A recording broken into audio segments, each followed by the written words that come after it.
Bueno, me escuchan, ¿verdad? Ok, bueno, bienvenidos todos a nuestro coloquio del día de hoy. Voy a cambiar a inglés porque nuestro invitado no habla español, obviamente, entonces voy a cambiar a inglés. So, welcome everybody to our weekly colloquium. Today is a pleasure to have Rien van den Weijert from Groningen. Rien did his PhD in Leiden. He worked, and his thesis work was on voids and large-scale structure of the universe. His advisors were Vincent Eicke and Bernard Jones. He then moved to Toronto. He stayed in CETA as a postdoc for 3 years, then in Munich and at the MPA. And then he moved to Groningen, where he is now a full professor. He started first as a research fellow. His main interests are the large-scale structure of the universe, the cosmic web, voids, computational geometry, and topology. And he's also studied the history of astronomy. What was the instrument that you told me about the Greeks? Whom here knows about the Antikythera mechanism? Have you heard about it? It's okay. Okay, that's fair enough. It turns out the ancient Greeks had a mechanical astronomical computer that could actually accurately compute the motions of presumably the planets in the solar system. Quite amazing. And it's a real computer. Oh, that's interesting. Yeah. Okay, so today he will talk us about the cosmic web, but he will also give a brief introduction about the postgraduate studies at Groningen University, this matchmaking between UNAM and Groningen. So please. Yes, thank you very much. It's indeed going to be a challenge. I have to talk about something very large that took a long time to develop. And I have to do that in a short time because then I have to tell about Groningen. And I was sort of working on that presentation this morning. And as you know, when writing a presentation, it becomes always much too large. So I will try to sort of get the middle ground. What I first want to talk about is something that has been a theme of almost decades long of work involving a lot of PhD students and postdocs. I should in this context also mention Miguel Aragon, who is at UNAM now in Ensenada, who was a former PhD student of mine and whose contributions have been instrumental in lifting this topic off the ground. And it is about the cosmic web, which one can say is the largest nonlinear structure that we know of in the universe that contains actually a lot of information about the formation of structure. That's one of the reasons we are interested in it. I cannot possibly tell everything about it. What I will be trying to work my way into today is actually going to other interest of me, and that is the more mathematical side of things. And that's a mathematical description of the cosmic web. Going back to old theoretical work by Soviet scientists on caustics. And I hope I will get back to that later and sort of give you the flavor of which I'm very enthusiastic. But let me first introduce you the topic. The cosmic web. When we look on scales of megaparsecs out to several hundreds of megaparsecs even, it turns out that mass in the universe and galaxies in the universe are not distributed evenly, not even with a sort of moderate kind of structure, but actually a very pronounced structure that we have come to know of as the cosmic web. And this cosmic web is an intricate structure consisting of various morphological elements. It contains walls, it contains elongated filaments, it contains large, empty or rather underdense void regions that can sometimes have sizes in the order of 50 megaparsecs, and very compact but massive nodes where we find the clusters of galaxies. And all of these things are not randomly scattered through space, but are actually intertwined in a network, an intricate network that you almost can compare to a spider web, right? Where the filaments are basically forming the bridges in between these compact nodes. And the filaments actually are the high density regions in more flattened wall-like structures. And all of this is surrounding the more empty regions. Now, to give you an impression of this, I will first take you to a CT scan. It's actually based on a supercomputer simulation. It's a dark matter simulation, only dark matter, what you see over here, and the densities. And like a CT scan of your body, we start at the bottom and we gradually move up. And by doing this, you sort of get a good impression of the connectivity of this structure. That's number one, the fact how the filaments are actually connecting the high density nodes, and here you already see that. Also the fact that the cosmic web does not consist of structures of one particular size, but basically a whole spectrum of sizes. You see small filaments, but you also see enormously heavy channels where matter is basically moving along towards the high density nodes. And you see actually voids of all kinds of sizes. When you move through the box, sometimes you see a small underdense region, dark region forming, and then you see it expand and then close up again. That's because the CT scan is moving through you and you're basically moving through the cavity. At the same time, you see sometimes these elongated features pursue through layers of scan. That means it's not an elongated feature, but it's a wall, right? And then sometimes you see things immediately popping up and then disappearing again, like this one, and that means it's a filamentary structure. Just look at it and get an idea of the connectivity of this structure and also the complexity. Because these structures are anisotropic, they multiscale. That means that to analyze them, you are posed with extra challenges. You cannot use just a filter, a spherical filter or something like that, because on what size and of what shape, right? So it's actually a challenge to understand this kind of thing. Look, the beauty, by the way, you see here a large void region filled with a lot of intricate, small, what we call now tendril-like filaments, small filaments, right? It's an expression of the fact that formation of structure in the universe is proceeding in a hierarchical fashion, starting small scales up, building up to large scales, something that was imprinted in the early universe. So when we get to the inventory, you can ask yourself, well, why would I be interested? Why don't you just use density, right? Those filaments have a certain medium density. The nodes have densities in the order of 1,000 times the average. The void's around 20%. So why don't you use that? Well, that's not going to give you a good answer. And here you see actually why. If you, for example, first look at mass fraction and volume fraction, you see that around 50% of the mass in the universe finds itself in filaments.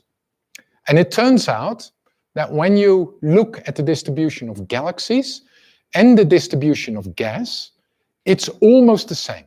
It's always 48, 49%. So if you ask yourself, where are most of the objects in the universe? They are in the filaments. That's why the filaments are also pretty pronounced. They're quite dense, a few up till a factor of 10 times the average of the universe. And most of the objects live over there, as well as the dark matter. The nodes, of course, also represent an enormous amount of mass, in the order of 11%. It can vary by something. But when you look in terms of volume, they are tiny, right? Because the nodes are only sort of the pins that is basically keeping the structure together. Look at the voids. They occupy most of space, but they're not completely empty. But it's clear that they must be very underdense, right? 15% of the mass, 15 to 20%. Now, when you look, yes? Are you talking about the model? This is based, Simulation? this is, yeah, no, this is based on the dark matter simulation. Okay. We also analyzed simulations of galaxy formation, gas simulations. It gives the same answer within LCDM, the standard cosmological model. Yeah. Okay? It's, yeah. We know that observationally, the estimate of 20% density in the void regions is a reasonable one, right? We also seem to see it for the filaments in terms of the galaxies, but we have not been able yet to fill in the complete picture as you can do over here, okay? So when you look at the density distribution, then you see something else. If you would apply density as a criterion, well, look here. I plot here density 1 plus delta, and this is a logarithmic axis, right? So yes, the voids, which are these ones, the dot dashed ones, yes, that's pretty underdense. This is average density. This is very underdense. And you see there's a distribution of densities in the voids. The outskirts are somewhat more dense. The inner is very underdense. Most of it is underdense. Also see, by the way, there is some tip of overdense stuff in the voids. What's that? Those are the lakes in the high density regions, the regions that are sort of, you know, less dense than their environment. It's not a lot of them, but you can recognize them. The same you can say for clusters. When you look at the clusters, you see they have densities on average in the order of 100 to 1,000 times the average.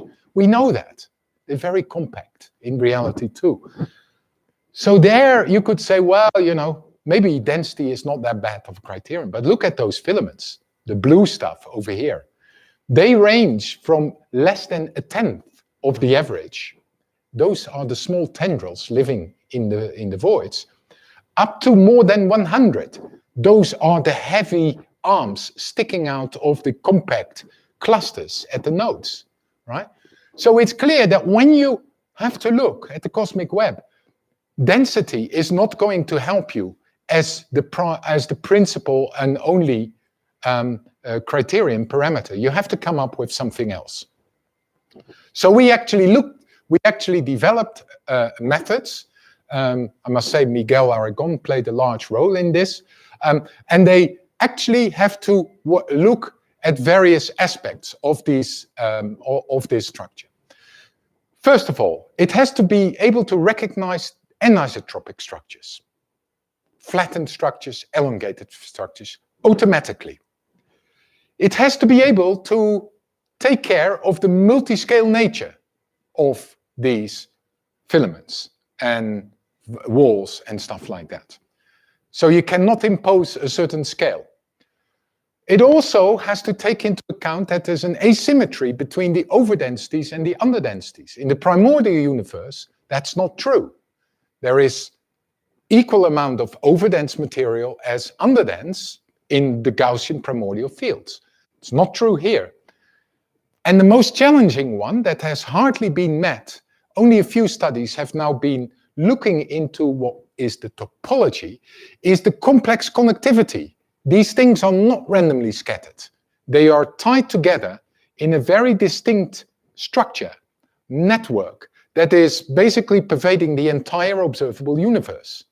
So we also have to develop language that can deal with this, right? So that makes actually the cosmic web very, very complex. Now, I also have slides on the observation reality, but in view of the time, I will leave them, and you sort of have to get this from the simulations. Now, this is actually, in blue, the filaments that were basically selected, identified by the methods that we developed. It's called the Multiscale Morphology filter. It basically takes into account both the shapes as well the multiscale nature of the features, and it can identify these structures. This is based on the latest version of this method. It's called Nexus, that was developed by Marius Cotin in his thesis based on the work of Miguel Aragon. And what you see here in blue is the filaments. And you clearly see the arteries like this, the very heavy arteries, they are basically the transport channels in the universe, meeting at the nodes. But you also see that they are branching off in a very intricate structure, in small tendrils. So you have to be able to get these out while you have to go do that. Now, when I show this actually to people from medical research, they recognize this immediately. They say, oh yeah, that's arteries.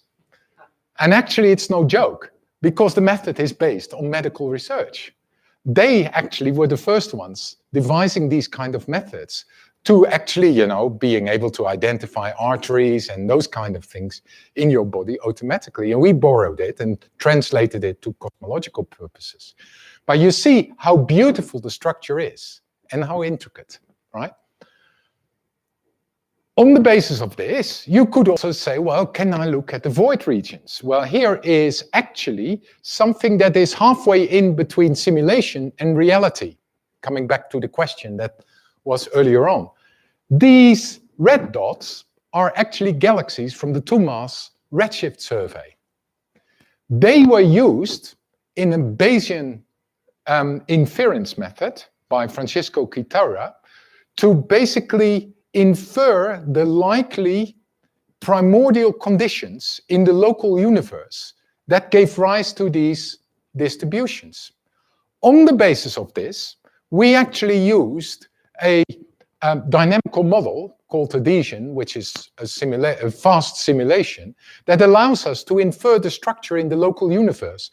And here you see actually the local supercluster plane, which is flattened, and you see it here too, in 2 perpendicular slices with us at the center here cross. This is the real world, but then simulated in dark matter. And you see our universe is full of voids. And you can basically identify them. You can give them names, actually. They were given names. This was work done by my PhD student, Johan Hidding. And the names were actually the ones that were identified already in the 1990s by the South African astronomer Tony Farrell, who did it by eye. And when we saw these maps, it turned out that his eyes were meticulous. They all fitted the simulated things like that. But you clearly see the connectivity structure of the cosmic web, right? And well, for those of you who wondered, the first slide, this actually also is a simulation, but a simulation of our local universe based on those initial conditions. This is the Piscis-Perseus chain, the largest filament in our local universe, with a length of 130 megaparsecs, which is on the other side of the local void. So we are living here, then you have the local void, and on the other side, you have this thing. So you see, we can play around with reality as well as simulations to learn about the cosmic web. Now, in view of the time, I'm going to skip the observational reality. I think by now you believe me that there is something like a cosmic web. Let me, because I want to make my case for what I'm going to, the dynamics of the cosmic web. So where is the cosmic web coming from? The cosmic web is a consequence of the formation of structure in the universe as a result of gravitational instability, something that probably you all heard of. What we think of is, or what we know, is that the primordial universe, as you see here from a piece of the WMAP, cosmic microwave background map, was a Gaussian random field with very tiny fluctuations. In red, the density fluctuations, the temperature fluctuations are 10 to the minus 5 times the average. In blue and black, it's 10 to the minus 5 less. So it's a very, very uniform primordial universe. Yet it was enough to cause the structure that we see nowadays, 13.8 billion years later, in the universe. Why? Well, when you zoom in on this, you see the mountain landscape. You see the overdense regions are sort of slightly higher density, and the underdense regions are small valleys. That means that locally, the gravity here is more strong than on average, and there in the low density regions, less. As a result, you see mass moving towards the high density regions and mass moving out of the low density regions, and you get a runaway effect, right? Because it becomes even more dense, the overgravity becomes stronger and stronger and stronger. And if it's sufficiently strong, it turns around, it decouples from the Hubble expansion, starts to collapse, and objects form. Starting from the smaller scales, galaxies and minor galaxies, out to nowadays, clumps of clusters, etc. But there's also another aspect of gravitational instability that often is not emphasized. And you see that over here in a simulation that was made by Marius Cotin, one of my former PhD students, and I hope it works. It's always a bit of a challenge. Yes. So what you see here is the dark matter distribution. And what you see is that not only things start to collapse, but it collapses in such a way that it becomes more anisotropic, right? You get walls and you get filaments. Here you actually, in the middle panel, you saw the filaments, and there you saw the walls.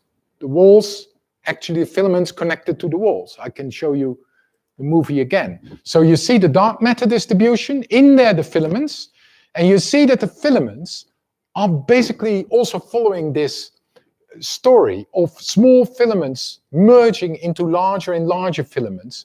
And this is getting towards nowadays, where only the large voids dominate and the large filaments. And you see here the membranes, the walls in between. Now, all is due to the fact that gravitational instability has another aspect. Whenever you have a almost spherical mass concentration that is slightly overdense, but just not spherical, there's a slight deviation, you get something else. The gravitational acceleration along the short axis is slightly stronger than it is along the long axis. So what starts to happen is that along the small axis, the collapse is going faster than along the long axis. And this pursues and pursues and pursues and is another instability. So it's quite logical that you actually first form wall-like structures, and then if you're lucky, it collapses along two directions and you get filamentary structures. That's the extra aspect. Actually, we know when you write this down in your force equations, you immediately see what this anisotropic force field is coming from. It's actually the tidal force field that is basically induced by the inhomogeneous mass distribution. If you have somewhat more mass here and here than you have over there, then you get an anisotropic force field, and this is basically causing the collapse along one direction or another direction. And that actually is part of the explanation of the connectivity. So what you see here, actually, I drew this a long time ago, I did this, but that's why there is not many particles. In those days, it was many particles. But you basically see the filamentary structure, and you see the bars, the green bars, are basically the tidal force bars. They're the compressional components. There where the tidal force makes it collapse, right? So you see these, well, you recognize these things maybe if you are into gravitational lensing. It's the same kind of thing. There it's the 2D one, here it's the 3D stuff. And you see here the filaments are there where the tidal force field leads to coherent inflow along one direction. So that's basically the picture that we have to pursue. Yeah? This tidal force field could also produce angular momentum to the field? Yes, yes. That's a very good question, because I have a slide on that, because it's another project where it's a very interesting aspect. Let me describe that, and then I get back to that, because actually it is the source for the rotation of the galaxies. Yeah, for galaxies, but for filaments. And so there should be a alignment of the direction of the filaments and the spins of the galaxies. And so we've been looking for that. It's there. It's not so strong, but it's there. So yes, and it's the same thing. So let me shortly go through some of the analysis that we did I have to go on. Some of the aspects, I go quickly through this, on aspects of this evolution. So here are two situations where you basically sit in a certain high density region in the universe and you watch around you. So you plot the mass distribution on the sky in this height of projection, and you wonder what is going to happen. So look here. Here you look around you and you see a lot of intricate structure. And as time proceeds in redshift, you see what's going to happen. All of this structure seems to sort of connect up in a ring on the sky. And in the ring, you start to see two hotspots. Why would that be? Well, imagine that you are embedded in a structure that is collapsing into a wall. So the wall is contracting. All the stuff around you assembles in the wall.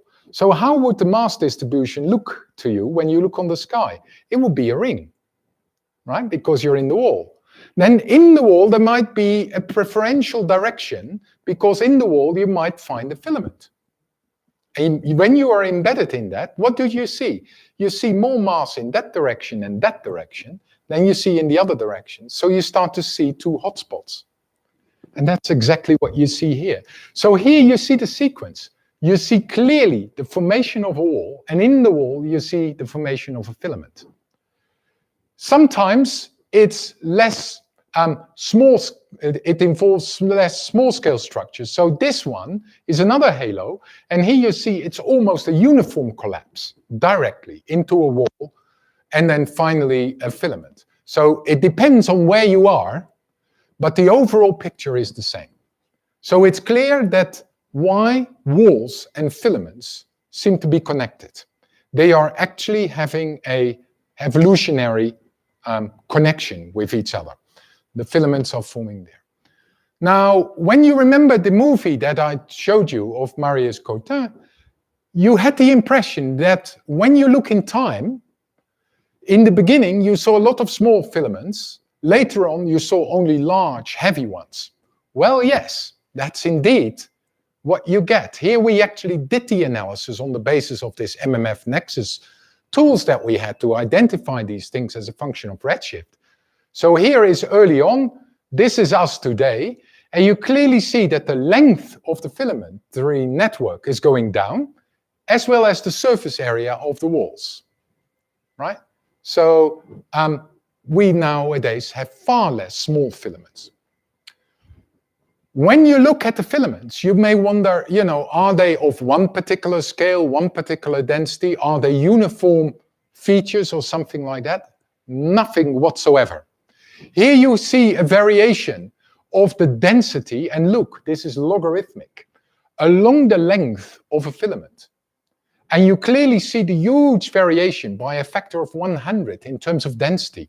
Here is a very heavy filament with a heavy cluster over here. And you see the variations on the way, because there are clumps and stuff like that in the filaments. This small guy and these small guys have a far lower density. They're the tendrils in the voids, right? So there's nothing uniform about them. On the other hand, when you look at their profiles, you do see something of a uniformity. When you would sit on the hard line of the filament and plot the density as a function of perpendicular distance, you see it's neatly behaved actually. And although you see the large variation along the filament of the profile. And you can do the same with walls, where you actually see that while for filaments you keep high density till very far on, this is far less the case for the walls. They lower density areas. Okay, evolutionary trends. You could also, for example, ask, where are the filaments coming from? Where is the mass in the filaments coming from? Where is the mass in the walls coming from? Is it always the stuff that was in walls is collapsing into walls, always in filaments or not? No, actually. There's a migration. There's a migration continuously going, because in particular the filaments are the transport channels in the universe. So for example, you could ask yourself, where's the stuff in the filaments coming from? And you find that actually most of the stuff comes from the walls. From the walls, it's actually moving in towards the filaments, right? That's what this basically says. There's something out of the voids. When you ask yourself, where is the stuff in the nodes coming from? Look at the orange. Orange is filaments. The stuff that nowadays is in the nodes, 80% of that was in filaments at a redshift of 2. Only nowadays, of course, everything is now in those nodes. But you see, up till around even a redshift of 1, 70 to 80% of the mass was still in filaments that nowadays you find in 2 clusters. So you can see that there is an interchange, an exchange of mass between the various elements, although it's basically stuff moving out of the voids into the walls, from the walls into the filaments, and the filaments is transporting it to clusters. That's what you see here. If you wonder what about the void, the filament population, well, you see here the mass spectrum of the filaments. And you see here the mass of the filament, and this is nowadays the heavy solid line, and this is at the redshift of 2. And you clearly see that the small filaments must be merging into the ever larger ones. So we can do all these statistics, all this stuff that we used to do for halos, we can do it for filaments and walls too. So what about the reality of galaxies? Well, also there we see interesting things. We can ask ourselves, where are most of the galaxies in this network? Where are the halos? And you actually see, when you do the statistics, that most of the stuff, you can actually look at the distribution as a function of the mass of the halos. And you see that most of the medium-sized halos, the ones corresponding to our own galaxies, slightly heavier galaxies, they live in filaments. The heavy galaxies, and we know that, the heavy ellipticals, stuff like that, they're all in the nodes. And the ones living in voids, there are galaxies in voids and in walls, they all have small masses. So here you see some of those filaments, and you see there's a large distribution range in the kind of halos that live in them. Very interestingly, when you look at the walls, and this is a wall, you see that the halos, these dots, they're all small halos.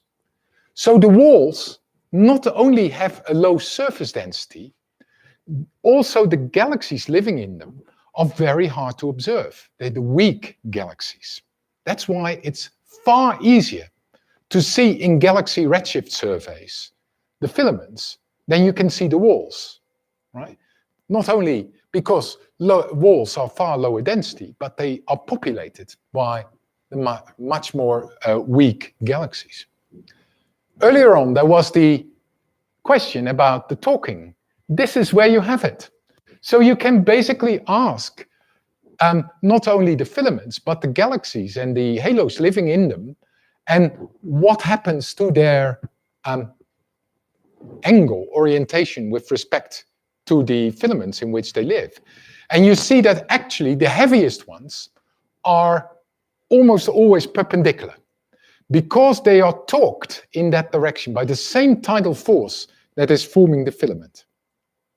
Interestingly, when you go to the weak ones, the low mass ones, they started like that, but during the evolution, they were so much influenced by their environment, the heavy halos around them, and in particular the inflow of mass along the filaments, that they actually flip towards the parallel direction. And we call this spin flip. This was actually for the first time, I can say, discovered in the thesis work of Miguel Aragon. And it's since then confirmed by numerous studies, and now it's a major source of attention to understand these things. Okay, I do not have a lot of time anymore, so let me then only sketch what has been my major attention together with a former student of mine, Job Velbrugge, and Johan Hidding, over the past few years, and it's only indicating them. I cannot explain everything. When you want to do dynamics, it's not enough to just look at real space, the distribution of mass. It's not enough to look at the velocities. You should do it all together. Phase space, 6-dimensional phase space.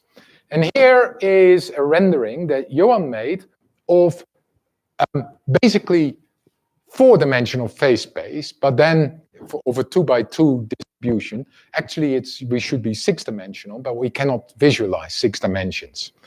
But imagine you have the following.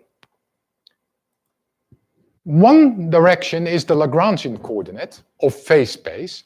This Eulerian is basically what we would map in reality.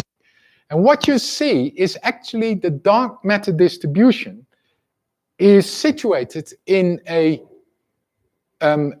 sheet, a dark matter sheet, that is embedded in a 6-dimensional phase space. Due to the force of gravity, it's getting wrapped, right? That's what gravity is doing. And it's this wrapping and the projection of the wrapping that we actually see in our observed reality. So when you look at the cosmic web, which you see here on the red thing, that's basically the projection of a full 6-dimensional phase space thing. That allows us to start talking about phase space. 1-dimensional, you could say, well, you know, this is the velocity, this is real space. So what happens when things collapses is that you start off with an almost flat dark matter sheet, and as gravity acts, it starts to basically wrap up the mass distribution about it in phase space.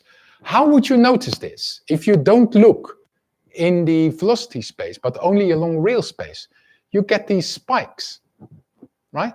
Because that's what the projections are along the velocity direction or the Lagrangian direction. That actually is interesting. We know these things. You sometimes can see them from optics, or when you look in I don't know, a harbor, and you look on a sunny day and you see undulating water and the sunlight being scattered off it, and you get these patterns. That's caustics. And you see, here is one of those. You see these patterns in there. You see the high density regions are actually the regions where you get a projection along this size. And you see that sometimes it leads to foldings that are very, very interesting, right? Actually, the formation of structure in the universe is exactly this. Gravity is folding this dark matter sheet. And what you have to do is identify the folds. So here, this was work done by Tommy Bell and Oliver Hahn.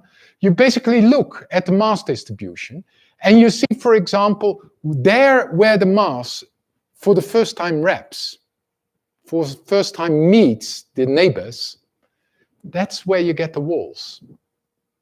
When you get it wrapped in another direction, you actually get the filaments in the multi-stream regions, and you can go on and on and on. So this is based on simulations. But actually, a long time ago, the Russians, or the Soviet scientists, had a mathematical language for this.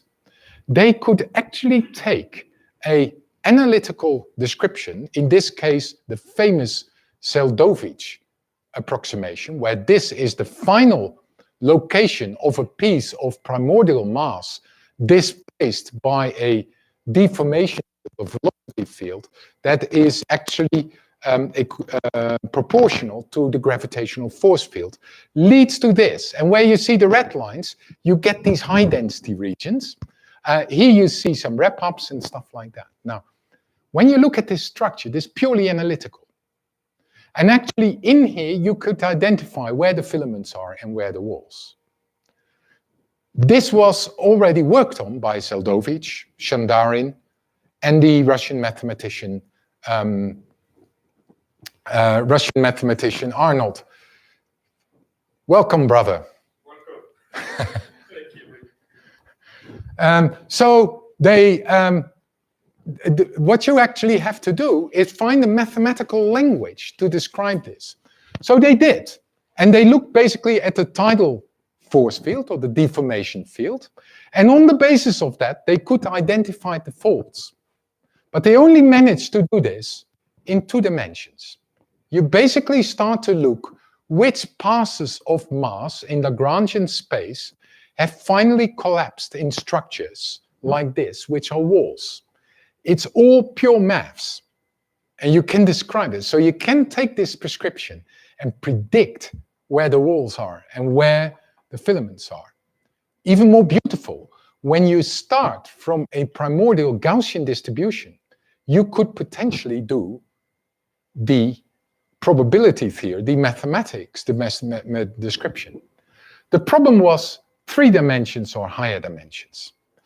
I know from Sergei Shandarin, who's a friend of mine, that he never solved it. 3 dimensions was too difficult. He said Arnold said that he had solved it and that he saw these things, but he said that guy in his brain could see anything.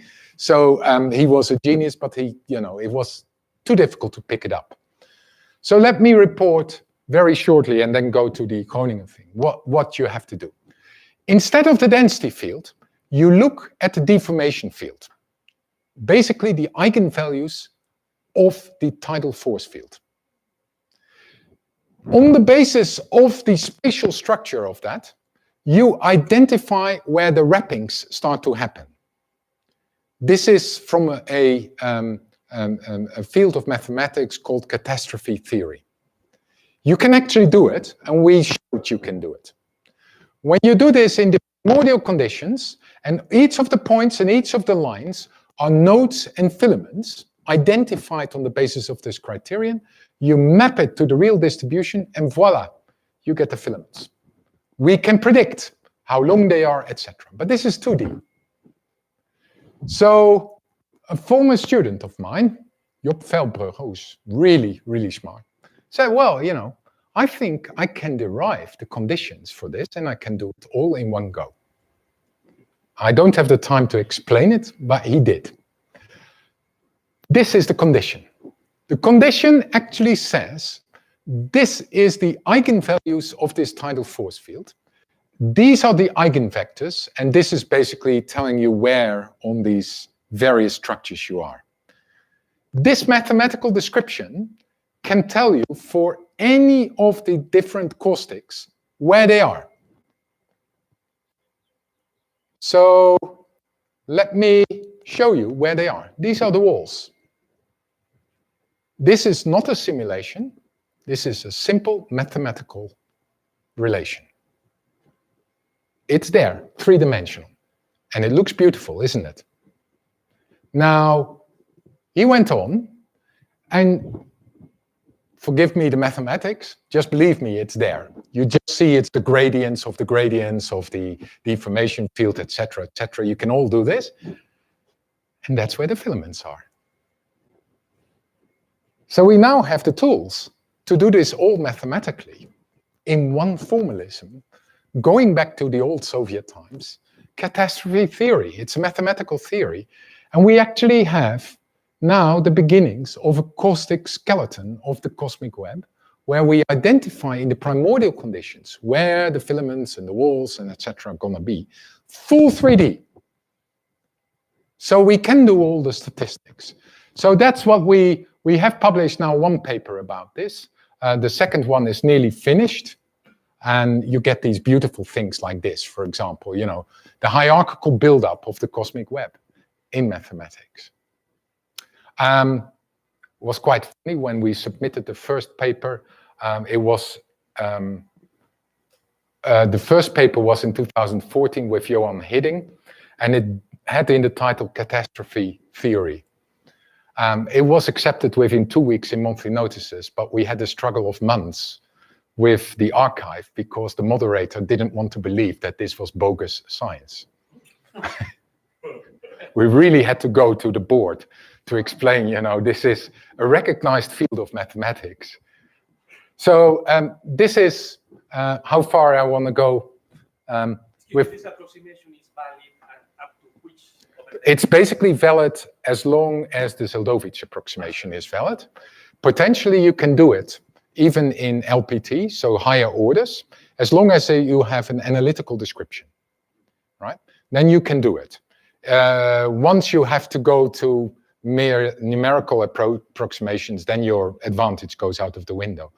But most of the cosmic web actually is very well described by the Zeldovich approximation. To everyone's amazement, but it's extremely well, up till the moment of shell crossing. Yeah. So this is as far as I wanted to tell about the cosmic web. And that leaves me 10 minutes for Groningen, but that's actually a bigger story, I should say. Should I do that first? Or should we first have questions? Well, let's have first the questions and then... Okay. Questions?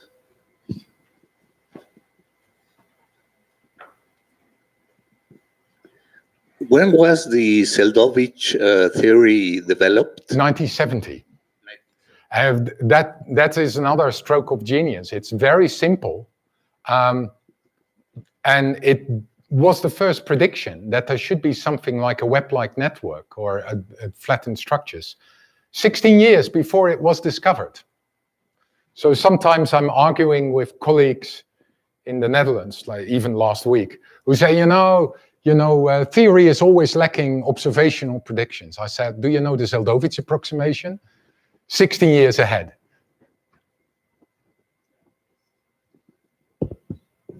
Yeah. Questions? How close or how far are you to be able to test the cosmological models using surveys and all these mathematical tools? That's an interesting question. We have at the moment, one thing that you could ask yourself, this is all very beautiful, but, we will never be able to do this, right? In reality. But I did show you in the beginning this reconstruction of the local universe based on the galaxy distribution using very sophisticated Bayesian inference methods to reconstruct the primordial conditions. But that's all that we need. So we are at the moment working together with Florent Leclerc, who's one of the people working on this, and Job and a couple of students of mine, to actually do this all in the local universe. And then we can directly compare it, because we could say, that's where a filament should be. Well, go and have a look whether it's there. So although I would admit at first that it's, a very mathematical and theoretical aspect of cosmology, actually the comparison with reality is very close. We actually hope to have the first maps of this in the coming months. Omar? Welcome to Mexico, brother. Welcome to Mexico City, brother. Do you see any relationship with this, with fractals? Can you stand? Yeah, that's also when I showed the rendering of the filaments coming out of this thing, right? This movie. That's the first thing that occurred to me too. How to describe this thing? It's clearly multiscale filaments. So actually, at the moment, we're developing. We went back to something that we did a long time ago, multifractals, to look basically at the scaling of this distribution, because it's clearly a scaling network that has small structures, and these small structures are related to the larger structures in one particular way. So we are looking into this. We haven't gotten very far yet, but it's really something that we had the same idea. This looks like, we thought multifractal distribution. Yeah, you mentioned it. You said that the filaments all the time are flowing to form the nodes. The mass in the filaments. Yeah, the mass in the filaments. Yeah. But also you mentioned that interesting things like the filaments could acquire angular momentum, or even some velocity dispersion. So the galaxies in them. Yeah, the matter in the filaments, the particles or the halos, let's say there. But this could be something similar to what happens with the gravitational collapse of halos in the violent relaxation. They acquire velocity dispersions, and this stops makes the system in equilibrium. So filaments could have some things that stops this flowing process, or helps to stop, and is not typically considered this effect. First, the same processes happened on galaxy scale a long time ago, because it's a hierarchical distribution. So when you would have looked at the redshift of beyond 6 up to 10, you would see all these things happening on much smaller scales. The filaments then were much smaller, and the nodes were not clusters, they were galaxies. So yes, to some extent, you would expect the same thing to happen.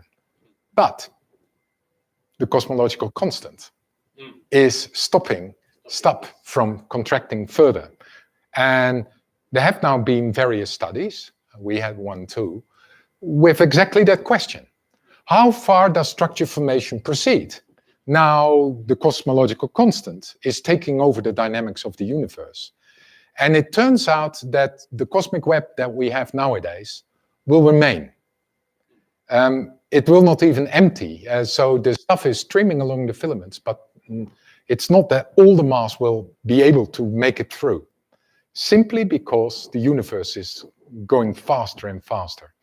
So yes, it should have happened, but the cosmological constant in the meantime has taken over. Okay, thank you. So I think it's time to go. Okay, so we do not have, I hope I have 10 minutes or so to yeah?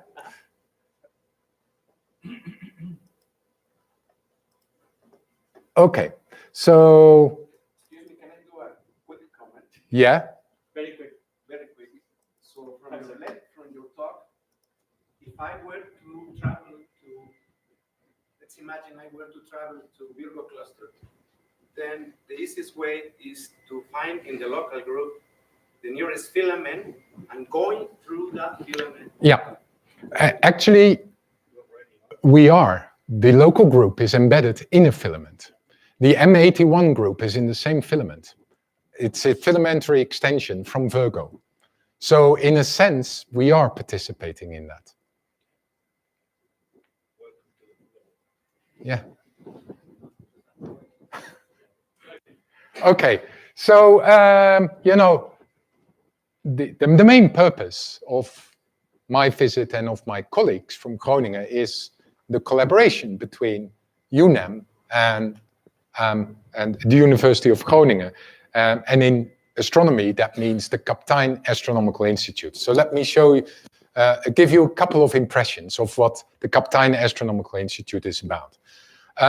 For those of you who've been at the Kaptein Institute, it's housed in a, well, it's not ugly, it's actually a comfortable building, reasonable for university purposes. Is that your room, Pavel, somewhere? Oh no, that's the balcony where you usually have... Okay. We also have a telescope, which we call Blau Observatory, called after Professor Blau, which is training telescope and outreach telescope. It's another building on the backside, but so the picture is basically taken to give you an impression of what it is. It's actually in a very nice location. It's in front of a pond. So this is actually the Kaptein Institute. That's where our Blau Observatory telescope is, and this is the pond. Actually, it's taken from another aspect of the Kaptein Astronomical Institute. On this side, you have a sort of what we call bonbon-like building, which houses a huge supercomputer that is the brains of the LOFAR radio telescope, which is one of the key aspects of the Kaptein Astronomical Institute, radio astronomy. The city, we are in the city of Groningen, which is in the northeast of the Netherlands. It's in one of the least populated areas of the country. It's around 220 kilometers from Amsterdam. This is a fictitious picture, by the way, with a simulation of the cosmic web in the... I want to come to Groningen to study the cosmic web, but it's not as beautiful as I depict it over here.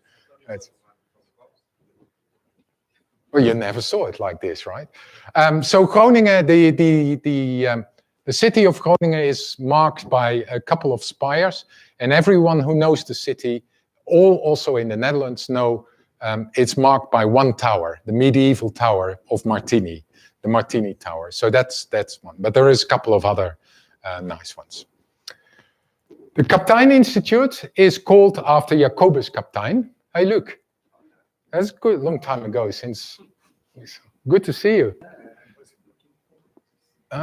So the Kaptein Institute is called after Jacobus Kaptein, who was actually the founder of the institute. Here is his portrait, and we are so proud of him that we actually keep a room which is sort of the inner sacred of the institute. You need a special key to be allowed in, and we keep all his, these are his old notebooks, his old desk and stuff like that. So there's his famous painting, that desk is this desk, those spheres are those spheres. He actually taught on those things. So Kaptein is the big guy. Kaptein actually is, in Dutch astronomy, a very, very important person. Dutch astronomy had a lot of famous astronomers over the last century, and a lot of them go back on Kaptein. For example, Oort and de Sitter and Blauw, they were all students of Kaptein. So he sort of established a tradition that we sort of still carry along. And of course, they do not forget to make this clear to you. Isn't it, Pavel? Pavel here is in Groningen, so he knows this. So Kaptein, of course, is very famous for his study of the Milky Way. That's what made his fame. He was the first one to basically have a systematic study of the structure of the galaxy. He found out that the motions of the stars in the Milky Way were not random, that they actually had systematic streams, which were then proven by his former student Oort, that this was basically the manifestation rotation of the galaxy. And the first real scientific model of the galaxy is called the Kaptein model, which he himself knew was completely wrong, because he didn't know how to take care of interstellar obscuration. So he didn't know how to correct for that. So the sun was far too close to the center. But, that's what the Institute is based on. Now, actually, this tradition of research in the Milky Way is still carried on till nowadays, because the group of Amina Helmi, working on the Gaia data, is one of the most prominent groups of work on the Milky Way. So in that sense, this tradition has completely proceeded. The staff of the size of the institute has grown enormously over the past 20 years. It has 16 permanent research staff. I have all the photos if you want to see them at the end. In Dutch, for those of you who understand Dutch, we say de smoelenboek. But if you want to see them, I'm not going to go into the individuals. If you want to see them, I have them all in this thing. Another aspect of the Institute, we have a lot of emeriti professors, going up to Hugo van Woerden, who is 92 years old, and still is there nearly every day. He has a special parking spot. He did get that. That's near the door. But so that's the thing. Then there is, we also very closely collaborate with two national research institutes in the north. One of them is ESRON, which is the Dutch Space Institute, which has two buildings. One is in Utrecht, going to move to Leiden, and the other one is actually in our same building, in the Kaptein Institute. And we very closely collaborate with them, so much that several people of their staff have what we call zero appointments at the Kaptein Institute. That is, they are professor at the institute, but they're not paid by the university. they paid by their own institute. And we do that to keep the links and to allow our students to sort of participate in their research activities. And the other one, very important, is Astron, which is the National Institute of Radio Astronomy, which traditionally has been a very strong component of the Groningen astronomy effort. And that's based in Dwingelo, which is around 50-60 kilometers south of Groningen. And we have around 5 to 6 of the staff from Astron as professors in Groningen. So they also teach and stuff. They have students and etc. And of course, the other aspect of that is the closeness of the radio telescopes in the Netherlands. In particular, the Westerbork Radio Synthesis Telescope and LOFAR are all within 50 kilometers from Groningen. And Groningen, the connection between Astron and Groningen is a very important element of the Kaptein Institute in this. Now, another thing is that the Institute has grown enormously in temporary positions. So we have 26 postdoctoral researchers, and by now 51 PhD students, one of them sitting there, Pavel, who joined us because of also his former affiliation with UNAM, of course. And another aspect is that our bachelor students and master students, when they do research projects, basically get desks, etc. at the Institute, say they're a member, and that brings the total to something like 150 people in the Institute. Actually, one of our challenges is that our building is becoming far too small. We're trying to conquer some space on the economics department next door, but they don't want to give in. Now, what are the research interests? The research interests are basically what you see over here, and some more tiny things. There are some hotspots. So very important is the Milky Way, the group of Amina Helmi. Very important is radio, but radio goes to so we have radio, the group around Mark Verheijen and Thijs van der Hulsten, etc. They did a lot of work on what now is traditional H1 21 centimeter observations of galaxies. At the same time, there is the cosmological aspect of LOFAR, the low frequency radio telescope, looking for the epoch of reionization, also one of the key projects of the Institute. And there was the survey, the LOFAR survey for AGNs and stuff like that.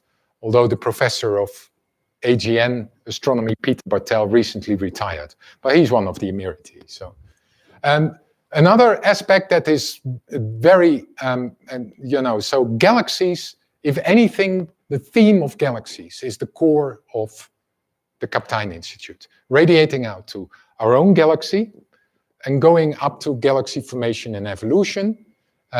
So the formation and evolution of structure in the universe, as well as the internal interstellar medium, etc. So everything hangs a bit together in this way. What we've seen over the past years and decades is we did get one professor into basically compact objects, Mariano Mendes, and that now is a growing activity in the Institute. And at the same time, we've basically embarked on close collaboration with computer scientists and mathematicians in data science, because data science, big data, etc., is becoming an important, growing factor in astronomy, and of course an enormous source of funding in the Netherlands. It's very easy to tell politicians that computing is very important, much easier than telling them that filaments in the cosmic web are important. It's those kind of things. And the other thing which I will show is instrumentation, because the Kaptein Institute is embedded, and here I should, in view of the time, go on. The Kaptein Institute is embedded. It's one of the 4 cores of NOVA. That's the Netherlands Research School, top research school of astronomy, which exists more than 20 years now. And all of Dutch astronomy is basically one big institute, NOVA, with their annexes, one in Leiden, one in Groningen, one in formerly Utrecht, but now Nijmegen, and Amsterdam. And we consider each other as part of that same group. There's a very close links between them. Now, that was made in particular in view of the enormous developments in instrumentation. And Dutch astronomy wanted to participate in particular, the optical instrumentation of the ESO, the European Southern Observatory, as well the millimeter astronomy, ALMA, as well, of course, the radio astronomy, but that's Astron. So as a result, we now have an enormous effort in development of instruments for example, the ELT. There are the group that is building receivers. The receiver band 5 and the receiver band 9 is actually housed in our building. It's a part of the Kaptein Institute, but on behalf of NOVA. And these are the engineers building these things. So it's all pretty vibrant in that sense. So what kind of things do we do? If you talk about instrumentation, you see what we are involved in. For example, for the ELT, Mikado is one of the main instruments for the first generation ELT. And the PI is Eileen Tolstoy, who is one of the professors at the Kaptein Institute. We are heavily involved in Euclid, Athena, the upcoming large X-ray telescope. Safari is the main project of the Esron people. We say downstairs because they're on the first floor, because they're the infrared branch of the Space Institute. But that means that also our own people, the Kaptein people, are linked into this. So this is all sort of the thing. So what we see is that Kaptein Institute is no longer an isolated group, but it's a group that is solidly embedded in Dutch astronomy, is actually having close collaborations with two basically instrumentation groups, the radio astronomy group and the Space Institute group, as well as of ourselves, of NOVA. And we are closely collaborating now with the various groups in the Faculty of Sciences. For example, we have this close data science collaboration with computer science. The instruments are close collaboration with the engineering. There's also one of the NTech people here in this visit of UNAM and the University of Groningen. And the more theoretically based people like me, we are sort of in the fundamentals of the universe, although I also participate in this DSEC. So this is sort of the Kaptein Institute. Let me close off with very fastly the group photos. So if you see any people that might, in particular to the young people, that you know and do interesting things, these are the kind of people with whom you can do research. So these are basically the full professors, the associate professors, and these people are Astron, but they are also Kaptein. And then you have the younger people, various aspects. These are the cross appointments. And you see the large contingent of the emeriti going up to Hugo van Woerden, 92 years old, still active. So I hope that sort of paints you the picture of what Groningen is about in terms of astronomy. Thank you.